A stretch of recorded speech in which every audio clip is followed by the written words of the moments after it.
বাংলাদেশ জাতীয়তাবাদী মুক্তিযোদ্ধা প্রজন্ম পটুয়াখালী। আরও 3টি নতুন কমিটি গঠন হলো।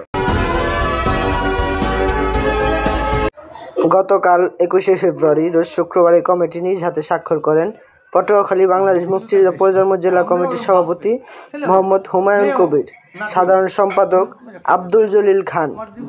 মির্জাগঞ্জ উপজেলা কমিটি ঘোষণা করা হয় মোহাম্মদ আবুল কালাম আজাদ আহ্বায়ক এবং মোহাম্মদ নাজবুল হাসান জালাল সদস্য সচিব।